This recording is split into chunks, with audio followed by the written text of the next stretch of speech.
In this video recording, we're going to take a look at the installation and configuration of the Carlson Data Depot, which is a document management system that allows users in an organization to track and manage changes to files over the course of a project itself. To begin, we're going to take a look and to sort of reflect back on an earlier discussion related to the Carlson Drawing Explorer, which allows me to associate and manage the different data files that are associated with a given drawing. In this particular example, we're going to take a look at some centerline files that are currently associated with a survey drawing that I have on screen.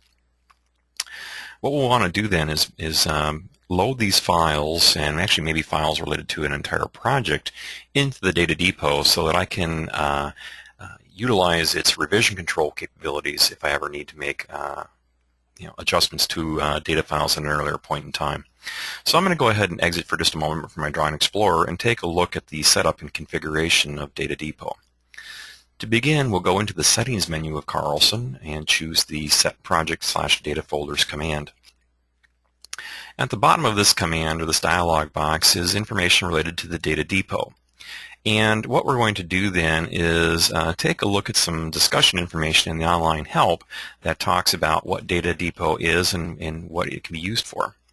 So down towards the bottom in here then, there's a discussion on Data Depot, and currently Carlson supports two different content management systems, ProjectWise from Bentley Systems and Subversion, which is a free and open source version control system which can be downloaded from the internet. It'll be Subversion that'll be the focus of this particular video presentation. As we get started, what we'll want to do then is get the Data Depot configured and installed. So I'm going to just choose the Help menu option on here to get into some additional discussions. And Data Depot and Subversion can be applied and deployed across different kinds of network systems, whether it's through the internet or through a Windows server. Potentially configuration through a Linux server is also discussed. In this particular video, we're going to talk about creating a local Subversion repository on my C drive. So I've already taken the liberty then of downloading a Subversion client. In this particular video illustration, we're going to be looking at the Win32 server client, and I've already downloaded that and installed this particular application to my computer. What we want to do then is create a folder that will contain and track all the changes for my project data files. And what we'll do then is we're going to use the SVN administrator to create a repository for my data file changes. So back in my text window or my DOS command prompt, I'll use the SVN admin program to create a repository. And as we commit this change, you'll see the folder actually get created here in the background of my Windows Explorer. And as we explore this new folder structure, you can see that Subversion has actually placed a series of folders and data files into the folder structure, and that it's important for me to realize that I should not make any manual changes to this folder structure, as I may then corrupt the server or Subversion repository. Once we've committed this particular folder then, we're going to go ahead and choose Exit from the DOS prompt. And we'll return into Carlson to actually configure to use then the Subversion application. And when I go to set up Subversion in this particular example, I'm going to say the server location is a local folder on my C drive. And then I can choose different checkout options for when I want to make modifications to my files. And then maybe what I would also want to modify or check in those revisions back into the Subversion application. So once I'm happy with my Data Depot settings, I'll just go ahead and click OK, and then click OK. So as we look now at the overall project, we'll go into the File menu and choose Project and look at the Project Explorer. One of the first things that will happen is that the project is going to be told that this current project is not found in the Data Depot, and do we want to link the project into the Data Depot? And we'll say yes with that with an OK. And what we need to do then is to create a folder that will house the changes and modifications to this overall project, and I'll just create a folder for that, and I'll call this the Win folder in Data Depot. and it'll be this folder that I want to use to associate. And as we bring data into Data Depot then, we can provide messages to the system that sort of would tell future downstream users what we're doing. So we're just going to call this the initial data commit,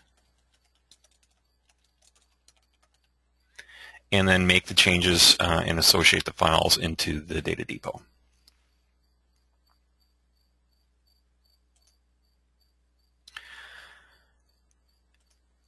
As our files then get loaded into Data Depot, we'll be provided messages with any kinds of status warnings or problems that the system may encounter. And as we go through then, we've located actually a lot of different data files and have placed those into the Data Depot itself.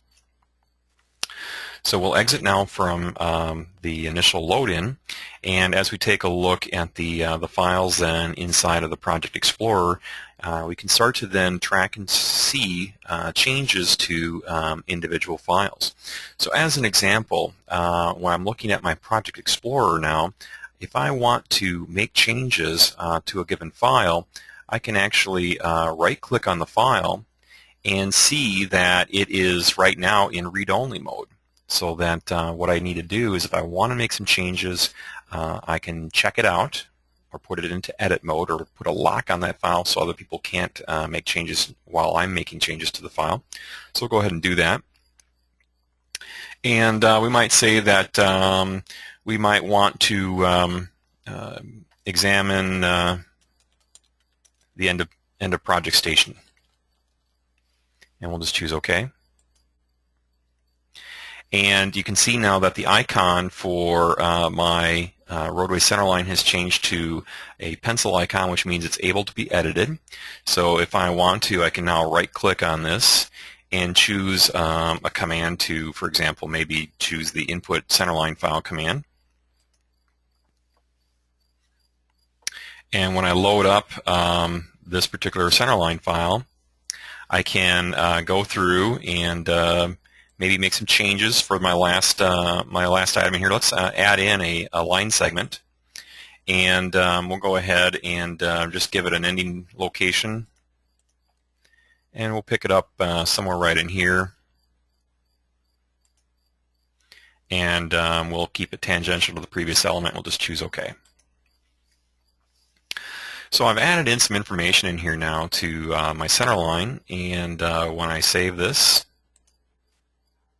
and exit, I can then commit those files or those changes back into the Data Depot. So there's my updated center line, and now when I'm ready to commit to Data Depot, I can do that. And I'll just say add an outgoing tangent, and that we no longer want to keep this in edit mode. So we've committed this centerline file now back into the Data Depot, and I can keep working through this information, tracking changes over the course of time. I want to take a look at some history information in here then. I can see information that tells me, who was making modifications and when, and then with the messages in here that are in here tells me a little bit about what is actually taking place. That concludes this initial presentation of the Data Depot. Look for other videos on Data Depot in other sessions.